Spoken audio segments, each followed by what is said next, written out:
everyone. Welcome back. We sure hope you had a good lunch because now it's time for some mental stimulation. And now moving on to our next feature on the agenda is our first roundtable for the afternoon, which is women leaders share what is holding women back from the C-suite. While the gender participation ratio when joining the workforce is almost equal, the percentage starts becoming highly skewed as you go higher up the corporate ladder.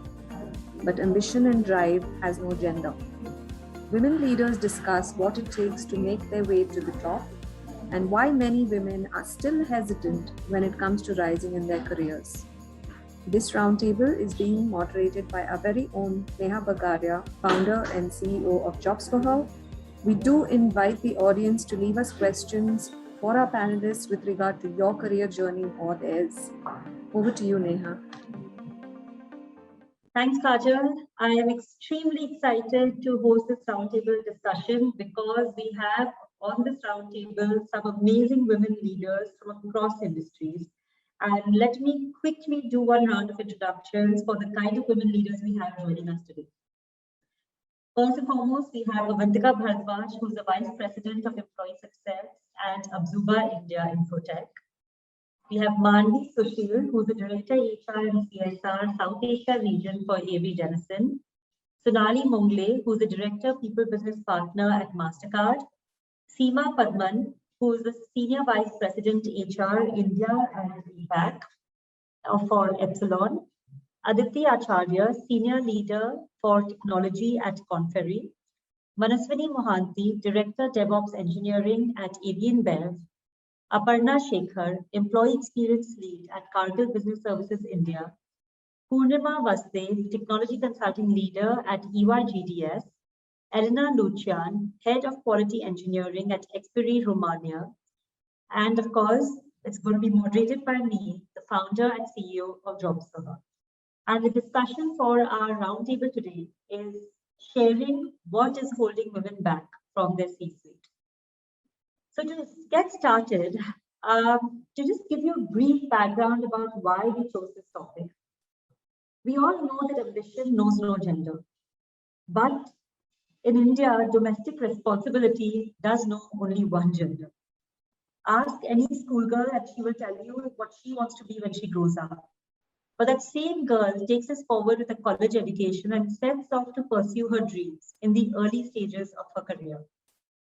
As a woman's role in her personal life changes, from that perhaps of a wife and then of a mother, her priorities start looking very different than what they did a few years earlier.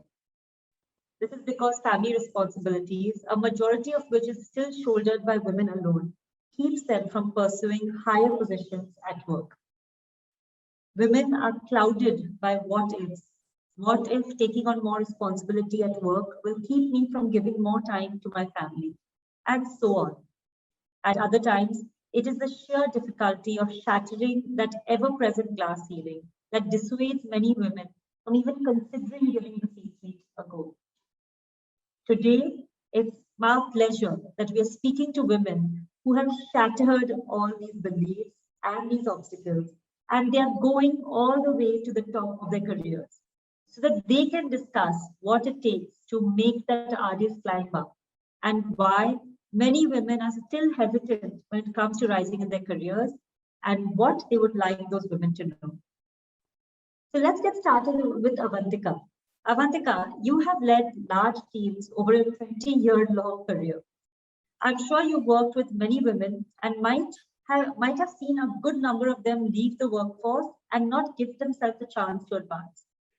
What have been your learnings from your personal journey, and what is the one thing you wish to say to all those women who've had to or have chosen to put their careers on the back burner? Thank you, Neha, for inviting me as the speaker for Jobs for Her event. First of all, congratulations and all the best for the event that you guys are holding. Yes, as I have worked for IT companies, mostly large number of employee base and about 25-30% being women employees. I've seen number of cases where women, I mean, when you meet them at the stage when they are freshers, they are highly aspiring to make a bright career in the choice of their field, etc. But when it comes to like a mid career level, like say 4 years, 5 years down the line, when they start getting married or have reached a stage when they have a kid, or there are major life events in their life, then women, like you said, at Indian household, prominent role is being taken care by women. So they start leaving jobs. And reasons are varied. It is not that cliche that we'll say, okay, only after maternity. It is also because the husbands get transferred to outside country, and then you have to go on a dependent visa. It could be within the country. You have to first leave your job in the city where you are present, and then go to another city, and then start searching for job, and then lack of experience in that particular city, language, those barriers start coming in. I have also seen women leaving, or rather denying senior positions, because they did not have, when men grow in their ladders, they always have a person who is kind of supporting them, being a mentor or a coach, I with whom they ideate and say, okay, what's the career choice I should make, what should be my next move, and all that. And that's where women shy away. We formally don't have, most of the time, mentors or coaches assigned to us, or we fail to identify because there were hundreds of things to juggle with. It did not seem like an important. So sometimes women do deny senior active positions because they feel that they are not ready for it, and the reason being that they never had anybody to suggest them, what, you are ready, Avantika, just go ahead, pick up, you will be able to do it. The role of the coach and mentor being missing from their lives. So these are various reasons, Neha. I saw women leaving their jobs or denying the senior position, saying, okay, I have a lot of work back at the responsibilities back at home, and therefore I can't pick up the next role kinds. I would say the only thing works is to have faith in you, and time has changed. I think there are resources available, support system available, families are becoming more supportive. In pandemic, we saw many stories of men holding the kids on their lap and still delivering their meetings and all that. I think time is changing. One thing, Neha, I would say is just have faith in yourself, move ahead, and you will be able to make your mark. Always have this that I want to go up the ladder kind of a spirit up, and I'm sure women can make mark. I mean, we hold the 50% of the world, right? Yes, when we hold 50% of the sky up, absolutely. Thank you, Avantika. Thank you for that great start. And with that, I'd like to take it to Sonali. Sonali, what have you found? What are these not so obvious things that women have to keep in mind when it comes to setting their sights on leadership roles and ensuring that they get there? I mean, is it networking? Is it mentorship? What have you seen in your journey and also in the journey of so many other women around you? Yes, Neha, that's a very interesting and a very insightful question. I would say that while we have been talking about diversity, we've been talking about each and every organization valuing diversity inclusion. I think one of the important pieces which I feel is leading to lack of women leading to leadership roles is also stickiness. I think one of the important things is that women at times, because of the various, and as Avantika very well said, because of different reasons, right, basically leave the leadership pipeline or exit the leadership pipeline. So that's one. I think stickiness is certainly something very, very important, I feel. Irrespective of what the situations are, we certainly need to ensure that we stick in the entire ecosystem of the corporate world. That's one. I think that is more internal, I would say that. Let's look at the external pieces. I was just reading recently a Forbes report which said that P&L responsibilities is something which is not provided to women as much as it is provided to men. And P&L responsibility is something which is very critical for women to move forward in their careers. So while internal is equally important, external, which is the organization ecosystem, organizations certainly need to offer more P&L responsibilities for the women or high potential, high performing women to take up the leadership roles. In fact, the report also said that women had only the high potential women, 42% of them had P&L responsibilities, 9% lesser compared to men. And providing these kind of opportunities early in the career is a big success factor to move up the career ladder. So I think these two would be, I would really pin down on these two critical factors. One is taking up opportunities as they come, and stickiness in the organization ecosystem, with the corporate ecosystem. Fantastic. Thanks, Sonali. And it was actually very interesting to hear both from a women's point of view, as well as giving them those opportunities. Yeah, because this is a two-sided relationship and both need to work. And with that, Manvi, I would love to pose that question to you, because you have worked for many years in building and sustaining diverse teams. And we keep talking about how diversity is important for businesses to grow.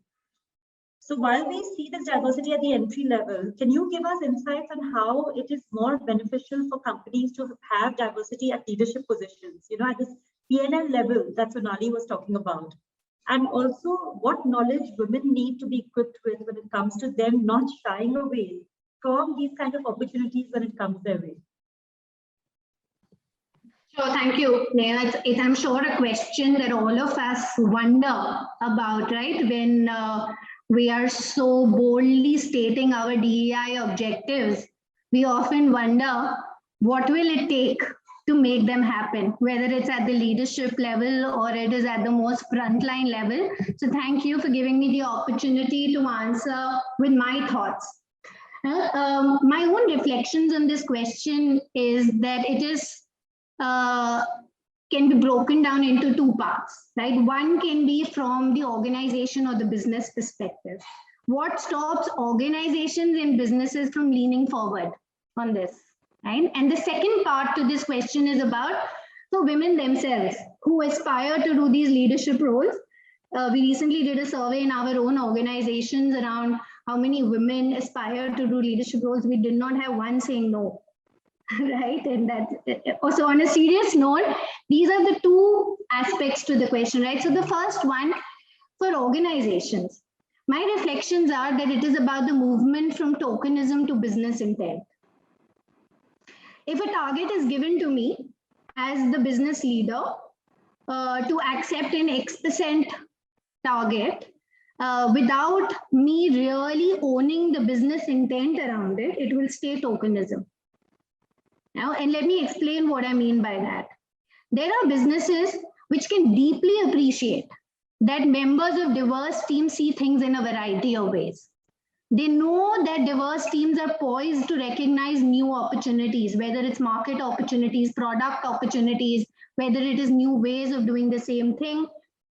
And diverse teams can also understand what it takes to meet unmet market needs. Because what happens is that they themselves become a part of the demographics that are represented in their consumer/influence groups or the customer segments. So I feel that at Avery Dennison, we are trying to crack this, right? We are trying to crack the ownership that leaders take from moving from tokenism to business intent. We are trying that we have a deep-rooted consciousness that it is these diverse teams which are better positioned to unlock innovation. And in today's times, at least, we are finding that more than ever, consumer behavior is changing so rapidly that without innovation, how can we drive market growth? So if innovation is a clear need today, my leaders are completely on board of the fact that it needs a non-linear thinking, it needs a novel way of thinking, it needs the adaptability that the innovation needs. So how can we stay away from gender diversity? Right? Women are great at novel thinking and the adaptability element. So I think it is this deep appreciation in leadership that will make everything happen. Because if that happens, whether it's attracting women after sabbaticals, preparing them for P&L responsibilities, whether it's rolling out more support policies, or it is just the deeper appreciation of the concept of equity, right? That will also become clear to everybody. Yeah, so that's my take on what will it take for organizations. For the second part, for the women themselves who aspire to do leadership roles, especially in social constructs in Asia, where conditioning impacts everybody. It is really pragmatism that women who themselves want to take responsibility for their careers should communicate clearly their career orientation. Everybody has different identities in their life, and we have a career identity, we have a home identity, we have identity as mothers, wives, sisters, like all the sorts of identities that we adopt in different parts of our lives. So what is the priority of the career identity, right? So I think pragmatism dictates that women are very clear and articulate about that. And I think it's also up to them to demonstrate that they're willing to do what it takes to get the business results, right? It's not going to fall on anybody's lap. And I think the women who lean forward to get support from their families and make them an equal part of their success do very well in this pragmatic approach. They're able to also handle then the emotions or the guilt that comes with not being able to do it all. I recently saw a video where a very well-known woman leader was asked, how do you do it all? And she said, I don't. Now, and it's a bit of a shocker, right? But I think it's something which is important and pragmatic to accept, that these are emotions that we have to deal with as women in the workforce. And I think there is this one big element that interferes, right, which are comparisons, right? The society and the constructs of families, they often compare women with the mothers and the mother-in-laws and the other women relatives who made different choices. I think another very nice way of dealing with them is to shrug off those comparisons and smile, right? It's okay to make a different choice. And I think that would be the other part of the answer, what women themselves can do. Back to you, Neha. Thank you for that great question. Wow, Manvi, thank you for that. There were so many amazing insights in that. I will definitely remember it. But I agree that, yeah, we have to stop sitting back and waiting to be rescued. Yeah, we have to be our own Prince Charming and, find those opportunities that we are looking for. And yeah, when you're compared with others, then just shrug it off and smile. All right. Seema, I'm actually quite intrigued to know that since your work experience has been spanning across Asia and the UK, have you noticed any standout differences in women's approach to senior positions in India versus other countries? Like, are there any learnings for us from that? Given that, you're the senior vice president at Epsilon, you've been responsible for driving their people's strategy and culture. Could you share a little bit from a cross-border learning perspective? Sure. Thanks, Neha. Thanks for the opportunity. It's great to be here. And what I'll cover is probably elements of what others before me have spoken as well. In terms of, getting to the C-suite, I would think that there are 4 elements to consider. One is competence, second is confidence, third is ambition, and fourth is commitment, staying committed to your career, right? And I think the differences, across cultures mainly stand around the confidence and ambition angles. In India, we somehow really, right from an early age, the emphasis on competence. So it's a lot of focus on competence building, and our confidence comes from competence. Whereas in the West, and I would probably club all of Asian cultures together because it's largely similar. In the West, there's an equal importance given to confidence as well. And so you will see people or parents kind of really, bringing up their children with a lot of emphasis on confidence. It could be in the way that, you start your jobs. Most people have worked from the age of 16. They've started earning, they've applied for their loans as students, and that brings a certain level of confidence. Whereas we've probably cocooned people, our children, in such a way that confidence building is not given. And I think that carries forward quite a bit. So we rely on competence to building competence to give us confidence. And sometimes there's an element of confidence building that we need to have, which spurs us to take risks, which spurs us. And so the fact, you're a woman entrepreneur, but I'm sure you know that there are very few women entrepreneurs in India when compared to other countries, right? And that's the element of risk taking is not there within us. The second, I would say, is ambition. We are really, women in the East probably give more value to humility. And while humility is an important facet, I think you have to ask for your roles. You have to ask for experiences. You have to have the ambition. part of it is because, you know, a lot of the women leaders, and then possibly it might resonate with some of the people and you know, my peers who I talk to, they say that, you know, their role models have primarily come from the personal space. You know, it's either your mother or your aunt. We don't have a lot of role models in the professional area. And so, you know, we focus on having a job is quite, you know, something that we're happy with, you know, not the career aspect. And so we end up compromising our career because we think, you know, we'll somehow get a job and that's sufficient. But we need to kind of demand for those experiences. We need to keep our ambition up, and we need to kind of, you know, ask for those experiences that will help. And I feel women shy away from expressing what they want, what they need, what they're capable of, and wait for it to be given.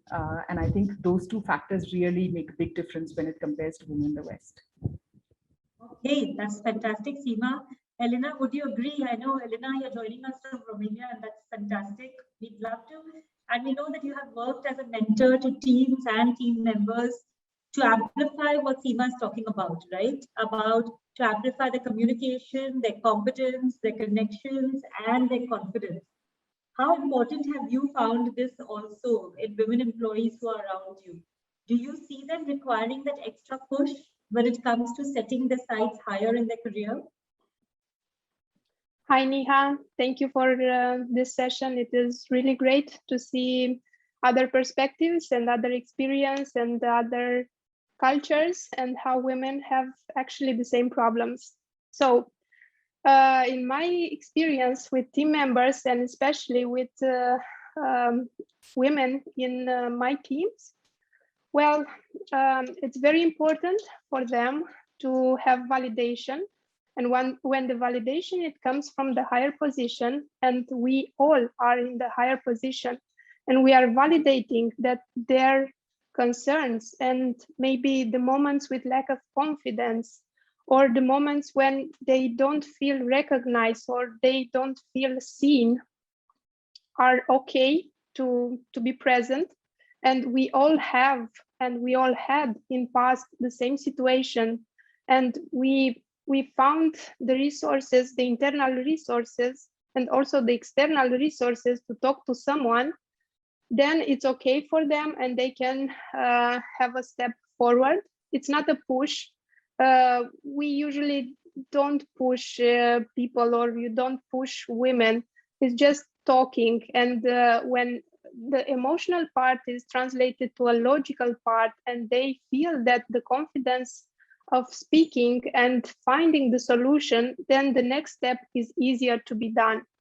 And from my perspective and from my experience, it's very important to discuss open and be a real mentor, meaning not only when we have good results, because when we have good results, it's very easy to be in a communication and in an open discussion. But when the bad situation happened, and usually for women, the expression is more emotional, then to just sit down with that person and discuss about their feelings and confirm that it's okay, it's normal, it's natural, and it's a step forward which can be done. You have been there as a leader or as a mentor, and you know that it's the truth when you are saying you will get up. For sure, you will get up. And taking back, since I am also a mother, I don't have a daughter, I have a son, but the basic communication between humans, and at the basis, we had the first communication with our mother. And when we are talking with another human being, just being there for her and assuring her that it's okay to be there as how she is today. And for sure, it will be a step forward starting with tomorrow. And this is something which, when it comes from a woman, it has more powerful, because usually when we are discussing with men, I don't know about you, but for me, from time to time, I feel that, well, I have to commit to something and I have to deliver and I have to prove myself. This is how I usually feel. when I have a communication with senior management, which is not women management. But when I'm talking with a mentor, which is a woman, and I know that she has the same problems as me, or the same maybe challenges, not problems, because we don't have such a high problems. We are working in a strong industry, we are having knowledge, we are having IT connections, and we have a lot of informations comparing with our mothers, for example. So from my perspectives, we don't have problems. We just have challenges and moments when we feel that, oh, it's too much for me, and I don't know if I can do it, or if I should step in or not, or what will I find when I will step in? Because at next level, usually it isn't better. You will find difficult problems, and yeah, well, should I do it, or should I stay where I am, where I'm safe? Because to be safe, it's part of us. We want an environment which is safe, which is comfortable. So making a step forward will mean that this comfortness and safetyness will be jeopardized. So discussing with a woman about these challenges, which we all had, and from time to time we all have, is comforting, and it gives us power. You know that it's happening and it's real, and you really can do it. It's not a book which you read, it's not a movie which you see. You are talking with a real person with feelings, and she is there and she can inspire you, and you can go on and continue with your work, and you are a good person, and you should be there and step in for yourself, even if you are having difficulties with I don't know, issues in projects, in teams, since yeah, we all know change is a part of life. And in last 1.5 years, well, we have experienced changes in all the important aspects of our lives. But even so, we should be up, and we should go on. And of course, we should discuss about it, because for us women, it's very important to have a conversation and to feel it, that you really can open, and you really can feel that someone is present for you. So I agree, it's very important to have mentors, and to let you be coached. Fantastic, Elena. I hope all the women who are hearing this are duly motivated to make sure that, one, they find a mentor or a coach for themselves, and two, they pay it forward by mentoring and coaching other women who also need to rise. And Elena, on that whole topic about, not problems, but challenges, I would love to talk to Manaswini, because Manaswini, you are the typical small town girl who has made it big in the IT industry. And in your 15-year journey, there might have been a lot of hiccups that you would have faced in reaching this designation of director. So can you give us a little insight into your unique struggles, and especially what women from smaller towns might be facing when they need to forge ahead in their careers? Yeah, thank you, Neha, first of all, for giving this opportunity, and hi, everybody, to the attendees and the panelists also. So yeah, it's a very unique topic, right? Small towns exist in every country, but in India, especially when it is small town, it is always you don't get a lot of visibility, you don't get an opportunity. In fact, you might doesn't know how to speak, how to approach many areas, right? So when I started my career, it was really tough. A lot of challenges and a lot of hiccups definitely came. There were like I had like really bad struggles for finding a job, for speaking, for giving interviews. But what I learned and what I observed is the dream and the ambition, what you want to become. Like if you just need a job, or you really need a career, or you really need to do something. So you find out what exactly that spark or that uniqueness in you, what you want to do. That is number one, and stick to that. I mean, don't listen to anybody, right? So if, personally, I never see myself like, okay, I never think also that he's a man and I'm a woman, right? And I never do that. I mean, there are situations, and I know I have been like a single woman in the room, and there are like 40 men or 40 directors are there and I have to present and I do that. And I really don't see like, okay, there is a gender difference, right? Because in your head, your focus should be, I know this and I can do this better. And that confidence should always be there within you, right? So that is what will give you and your skill sets. So always focus on all your strengths.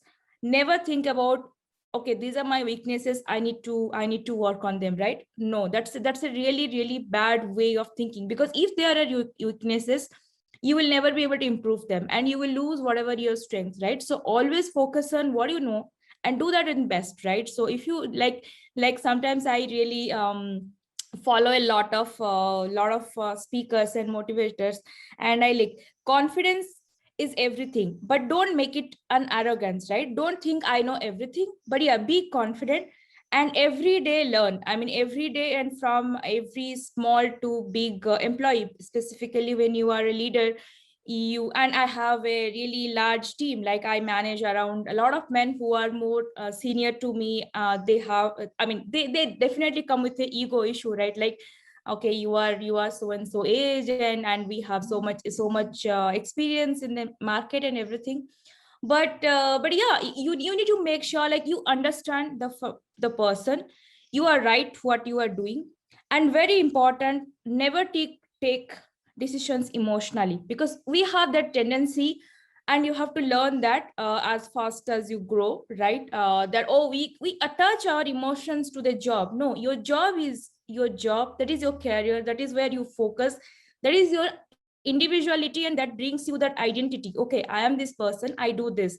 It's not emotional, right? Because I have seen lot of women in my from my town itself, right, from many areas, who actually came to do a job and then they reached somewhere else and then they stopped working. I understand, yeah, you can grow and you can have some emotions or anything in the company or where you work, but always maintain your professionalism. Always make sure you know what you know the best, and you know how to represent, right? So you should always work on these three things: plan, deliver, and strategic. And that's how you achieve. And I think that's how I reached where I am today, right? So I have also started, like, I have changed like a lot of companies. I have been working on many different areas of IT. Then I joined ABN Bev. It's such a big company, but still I got recognized because I delivered with all my strengths and all my weaknesses, right? So that's what about, even if you do a small or big city, you should know what you want to do and focus on that, and that hard work always pays off. That's what my belief is. So That's that's fantastic, Masini. You definitely make it sound very simple. I'm sure it wasn't, but not. but I think it gives a lot of motivation for anybody who's listening to this of what is possible. You know, as long as you make this right strategy, put the right plan in place, and then you go there and you execute it to deliver. Yeah, it's like how okay, Margaret Thatcher's dialogue is right. What you think, if you dream, then you achieve it. So you need to plan it. Nothing comes on your plate. And if you think that, oh, why the person got the director and I did not, that means there is something you lacked which you could not achieve. So always think what out of the box and what extra I can do so that I will get that, right? And it comes maybe in not that same form, but somewhere or the other. But it's like actually the chase game, right? You should be knowing where to put which thing, right? So that's how you achieve. Awesome. Thank you so much, Manaswini. And with that, I actually want to hear a very different kind of experience from Purnima Pasre, because Purnima, you have been leading huge programs for banks in the US, Europe, and Asia. And how often have you come across other women leaders at your level? You know, and your personal experience when you heard Manaswini's approach towards leadership, how similar are you finding other women's approach to leadership, especially across the world? Yeah, great question. In fact, a lot of the things that are said, that have been said by my co-panelists earlier today are resonating with me a lot. I'm fortunate to be at a Big Four. There is hardly any company that gives better exposure to women leaders across 200 countries within the company as well as at our clients. I think some industries and countries tend to be more women friendly than others, but the challenges that women face in senior roles are actually pretty similar across different cultures and geographies. What Manaswini described, I think how I describe that is that we are often the onlys in the room. Only being I'm either the only woman or I'm one of the only women in the boardroom, right? And this problem is even more profound at the senior levels. What this manifests itself as is that we feel the pressure to work more. We often need to provide additional evidence of our competence. At this level, the pressure to perform and deliver is very high anyway, but then it's even higher for women. We are often held to higher performance standards than men. We are also more likely to take the blame for failure, right? We talked about emotional quotient, emotional intelligence, and we were just hearing some examples from Manaswini. The cultural biases also play into this very, very significantly. They are lower in some countries, but in countries like India, the odds are even more stacked against women in senior roles. We get stereotyped, we get labeled, we get judged even more. At some point or the other in our careers, we have all been at a point where we've been judged and labeled for being too career-minded, a label which our fathers, husbands, brothers, and male colleagues do not get if they are career-focused. Like Manvi said, we only get compared to our moms and aunts as role models. We never get compared to the brothers, to the men, to our colleagues who are career focused and who've done well in their lives. Also, as corporates, as leaders, as organizations, we don't ask the question enough, why do women need to follow only women role models? And this is again across cultures, right? When we look for role models, we look for women role models to lead other women leaders, right? Why can't our men leaders be role models and coaches and mentors for women leaders? One of the examples that I've followed in the banking industry, and I'm in the banking consulting world. I follow the example of Mr. KV Kamath. He's probably a man who's given the most women leaders to the banking industry. Right? Perhaps having good role models, both men and women, who track women through their journey and provide timely interventions is very key. And the fact that in some of the other geographies like US and UK, where the inherent respect for women is very high in the family system, it's easier to do. In India, it's a little harder because men have only seen women perform the roles of moms and wives, and they are not inherently wired to think about women as co-workers, right? So the respect doesn't come naturally. In the boardroom, more so in the senior roles, right? We've often experienced microaggressions from our male colleagues. It's okay for a man to bang the table, right? If a woman did that, it would be a big deal. It is not a level playing field because we tend to face much higher criticism, much higher judgment if we display similar behavior.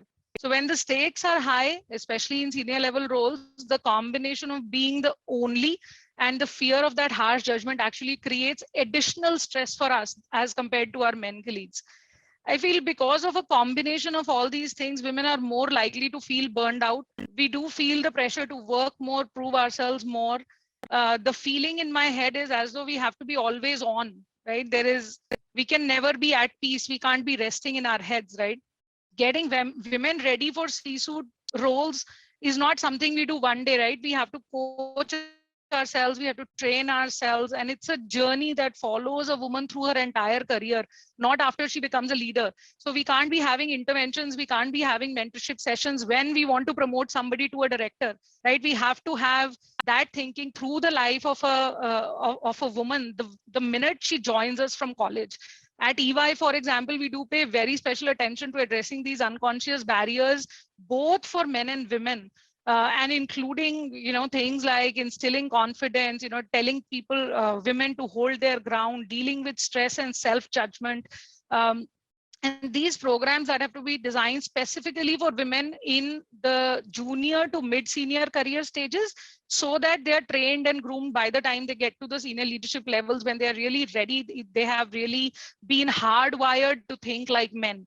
One of my senior colleagues and friend who's a woman, a very senior woman leader in the industry, told me some 15 years ago that Purnima, as women, we have to start thinking like men. Doesn't mean we lose our individuality as women or our sensitivity as women. It just means that we have to start thinking on a level playing field for the field to become level playing for all of us. I think finally, the role of families in supporting More women in C-suite can't be underrated. In the Western world, like I said earlier, there is already a lot of support for women because, we instill those kinds of values in the school system, right? Equality is more ingrained in some of the cultures as compared to some of the Asian cultures, including Indian. Most of our impediments come from the family, right? As we grow in our careers. And when it is personal, it hurts the most, right? So a lot of women take a backseat to make way, sometimes for early life issues like childbirth. But then in our age, in the 40s, when selections for the C-suite are happening, the post-director roles, right? The VPs, the AVPs, the EDs, the MDs, the partners, that is where midlife issues like children's board exams, aging and ailing parents and in-laws, right? Sending kids to college, all those things are playing on our mind.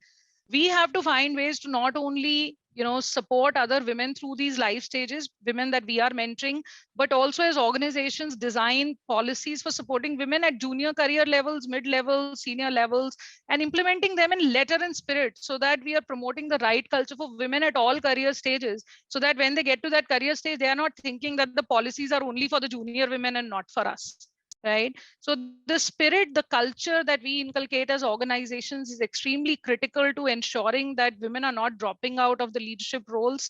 And I think I would like to end by saying this, that we have to learn to put inclusion in D&I before diversity. So D&I really has to read I and D, and inclusion has to happen before diversity can happen. Wow, Purnima, that was a brilliant take on the question. I mean, yeah, there were a lot of to-dos in that. I have to inform you, in fact, that while we are having this roundtable discussion, we also have speed mentoring going on for women returnees who want to get back to work after taking a break. And we make sure that there are male mentors in those rooms as well. Because I absolutely agree with you that while we have to feel restricted to only having female role models or female mentors. And you spoke a lot about from the company point of view as well, about the kind of work we need to do over there. And I'd love to hear a little bit from Aditi Acharya on this. Because Aditi, your 20 plus years in the workforce has made you a business leader with very strong credentials in leadership placement. What are the key personality traits that you look for in a leader, that you see companies look for in leaders? And in this context, where do you feel that women are lacking? Thank you, Neha. Awesome forum and very passionate leaders who are speaking from the heart. I mean, I'm fortunate enough to be a part of this. That's quite a good question. And I will start with saying, whenever I do evaluate leaders, I don't genderize them. I mean, that is something that I have been, I think I've been tuned to from the beginning. I mean, people were talking about how parents, motivate you, or how your family motivates you. There have been times when I have put my foot down, and I have put my foot down. People spoke about that I was bossy, I was selfish, because I refused to leave my career and follow my husband somewhere, right? And my husband was also supportive of after understanding it. So speaking out is very, very important. Now, coming back to what do I look at when I'm looking at leaders? Of course, competencies is something that I look at, which is basically skills, behavior, what the experiences, that they had, right? Whether assignment of role, or how they have prepared themselves throughout their careers. What are the kind of transformation, or what are the kind of value addition that has happened? Third is traits, which is inclinations and natural tendencies a person has. I mean, that is something that we evaluate. And fourth is a driver, like the values or interest in a person. Now, Korn Ferry basically uses a very scientific approach called research, which is basically we understand what is the differentiator in competencies, what are the structural best practices, what are lead and lag indicators, and research-based success profiles, right? I mean, how do we measure success against each other? Now, coming back, when I look at a leader, or when I do a C-suite assignment, or -1, -2 is what we call it, the leadership roles, what we basically see is whether the person is visionary, and these are something that I know all the my fellow leaders here are also evaluating in their own companies. Visionary, how are you able to excite? How are you able to engage people by talking about the vision? Storytelling is something which is very important that I look at. The second is risk taking, right? And I will come back to where the women leaders that I see lack. And the second third is the problem solving, empathy, and execution, right? I mean, that is the quite a diverse thing that we look at. Now, where we lag, I see is first is, I mean, I was reading Lean In from Sheryl Sandberg, and that's quite a controversial book because a lot of things like mentorship and all those stuff she said, why do we need mentors, right? Just questioned a lot of stuff in there. But I mean, what I see lacking is, number one is, whenever I have to look at an assignment, I will feel that, okay, where is the women based, right? The risk-taking ability of a woman to shift to one city to another. And that is I think, a genuine problem, right? Your kids are there, your husband has a job, or your family is based there. How do you move cities, right? I mean, if somebody tells me, do you have to go to Singapore and work, in a company, I would think twice, right? I mean, that is basically, that's something that is stopping a woman from taking up larger roles or bigger roles, right? The second, I mean, we do have empathy, we have vision, we have all the suites, the risk-taking ability, and the second is confidence. I think some of us, Manvi has brought it up in the conversation. Manaswini has also brought it up. So, that is something that I feel is lacking. Whenever you ask, they will think twice about jumping to an assignment, and maybe the assignment, the money is good. And the second thing that I look at in a person is, have they shifted roles? I mean, you are doing one role, have you taken a risk and gone into a different role, right? Or have you played different roles, right? It's not easy to manage a PNL. I understand that. And, I mean, though people look at my industry, and which is very, very dominated by women. And I'm very happy to be, in the recruitment sector, wherein we are, we are the majority, right? At least 60% of us are women here.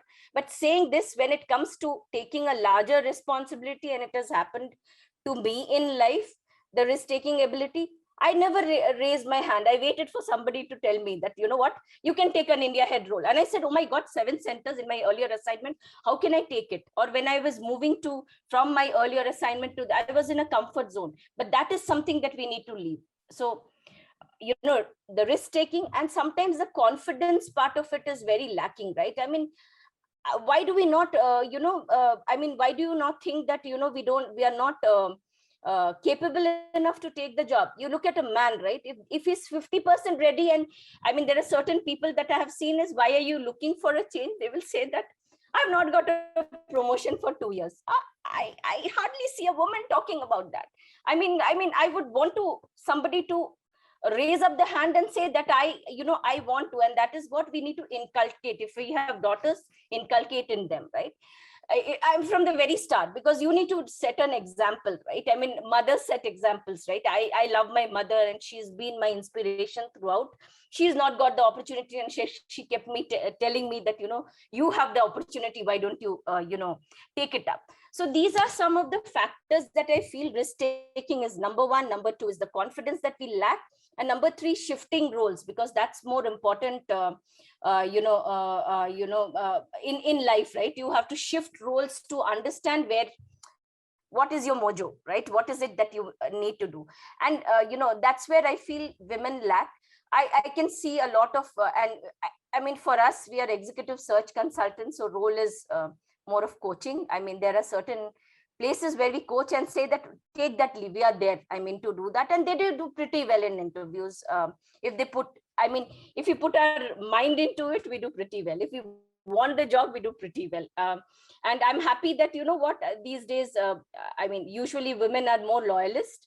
They have been also telling no to offers. I mean, that is something as a start, right? Otherwise, I think because of paucity of time, we keep on saying that, okay, let's see how this opportunity progresses. I won't look at 1 or 2, right? I mean, though it's a nightmare for people like me, but yes, I mean, they are looking at multiple opportunities with the kind of thing. And in tech, women leadership, I think I mean, Conferi is building a pipeline, talent pipeline, but I would want all, if all of you are in corporates and all of you are hiring leaders, I would want that pipeline to be built internally also.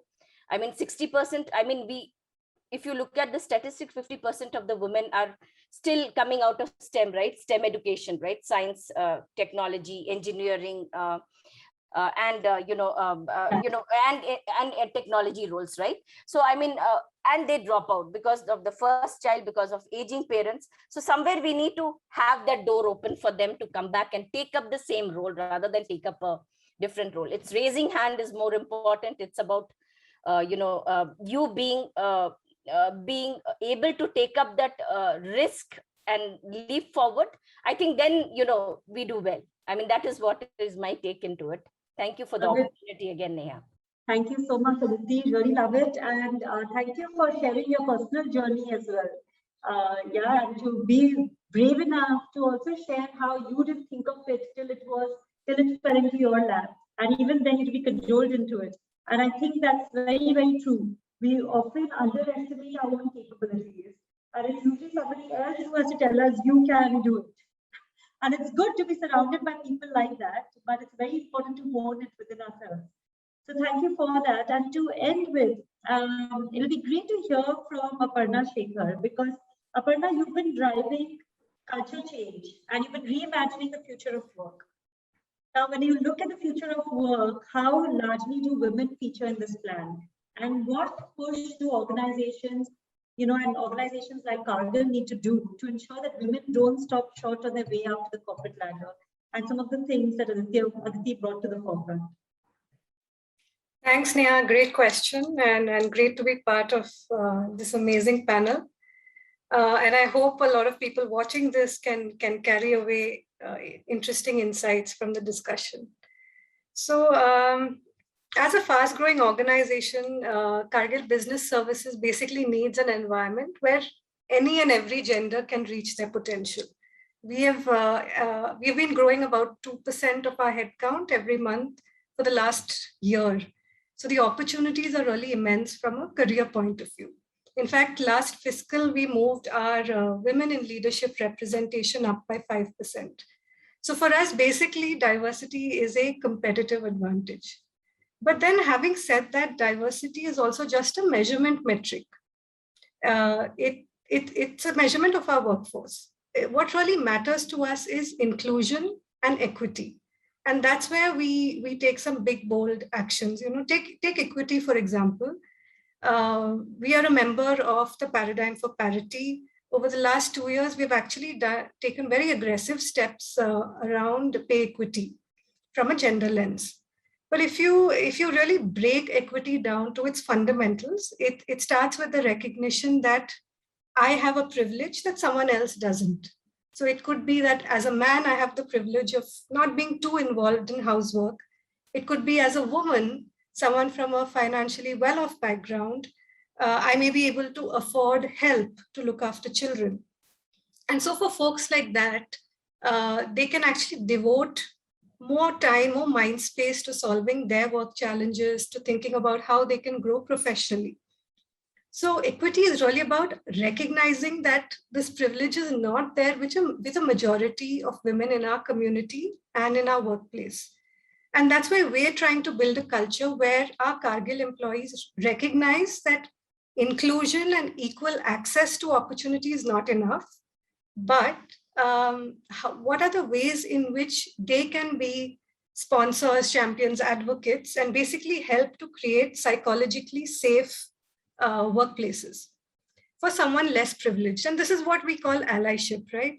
And this has also been our theme for DEI for the last few years. And this also is therefore the core of culture, where individual behaviors drive actions that create more equitable workspaces. And then you could ask, as an organization, what is Cargill's responsibility? So basically, we are supposed to enable the environment through policies, practices, systems, where inclusion, equity, and psychological safety can really come to life. So over the years, and I think I know for many of the panelists here in their organization as well, our policies have become more agnostic of gender. We provide benefits to same-sex partners. Last year, Cargill ran this huge exercise where we scrubbed 1,000 job descriptions for biased language. And we actually saw applications from women rise from 26% to 56%, big leap. So now to come back to what you said at the beginning, Neha, when you started, why do women really want to, why don't they get aggressive when they're in the, the middle hierarchy? What is it? Because they know that it'll impact their work-life balance. So they feel that it's better to step away from those kinds of opportunities. And they may be at a stage of life where they need more energy at home. Now, these are life priorities that organizations like Cargill have to take into cognizance and respect. But, at the same time, what we are trying to do is to help our women talent understand that one doesn't need to come at the cost of the other. Both are possible. How do you get, in the time that you spend at work, how do you become the best possible that you can be? So that's why our stress as an organization is to sort of empower women to find their own strength, to find their own voice with more clarity, to help them understand which of their beliefs could be limiting them, and then enabling them to act from a place of greater choice. Because all of us deserve every opportunity to act from a space of control and clarity.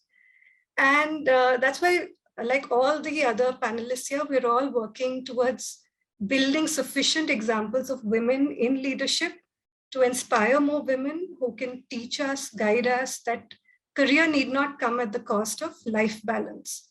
And it's also our responsibility to enable greater flexibility in the workplace. At Cargill Business Services, we're all working from home right now, but when we do come back to office, we'll have a hybrid workplace, we'll have multiple flexibility options.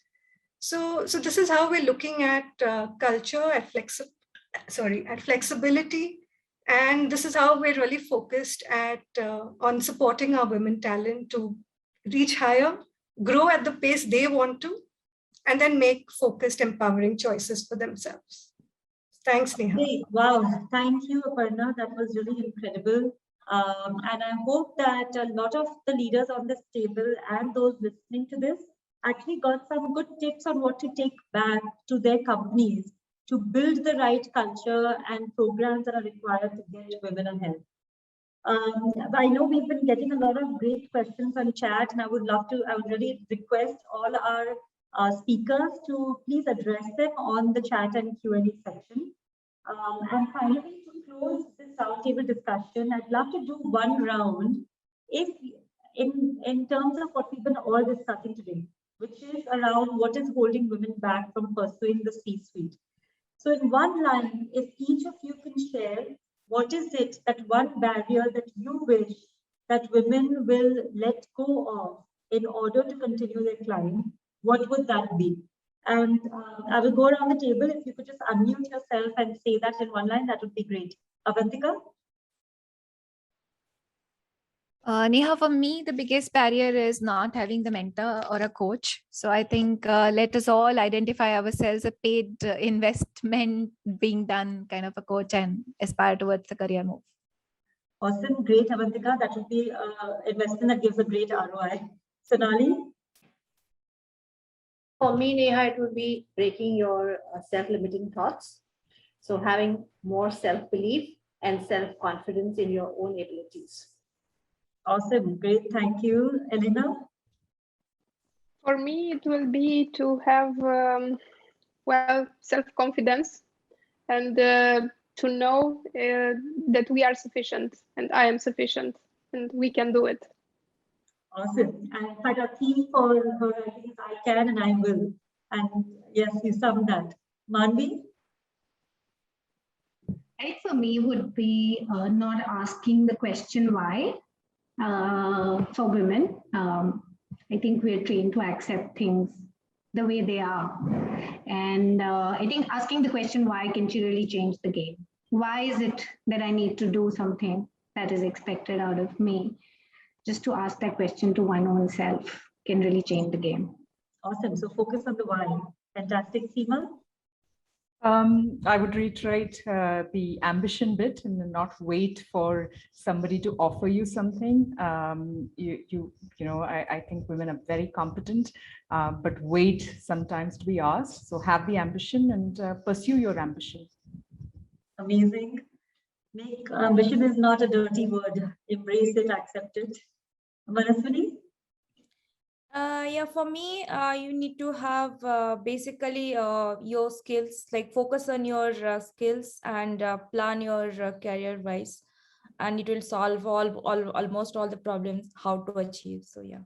Awesome. So make sure that you have the right skills. It will give you all the confidence you need also.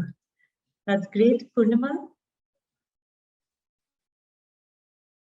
I would build on what Seema said. I'll replace the word ambition with dream. I would say be bold in your dreams and be brave in the pursuit of your dreams. Fantastic. Let's all dream big. I hope today motivates everyone to dream big. Aditi? I would say be yourself.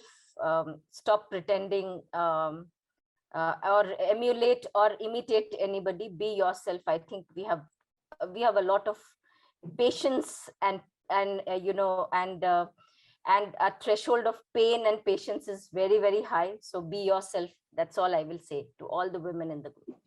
Great. Thanks, Aditi. And Aparna? I would say, you know, drop there's a self-limiting belief that, and we do it always to ourselves, about feeling guilty for the time that we spend at work and not at home. I think that's one, if we can drop and realize that you're not just doing your bit by bringing a second income, but you are building your own happiness and your own identity at work. So you don't have to give it up. Okay, wow. Thank you so much, ladies. I'll have to say this was an extremely insightful discussion. And I'm sure that our audience has got a lot of different tips and tricks on how they can keep going upward and upward. I know I have. And thank you so much for being part of it. Kajal, back to you. Thank you so much, dear panelists, for taking the time. I see that some of you have, left answers for women in our Q&A box. Thank you so much. One of them did say that they really felt like they were being heard. So thank you for being here. Thank you for taking the time.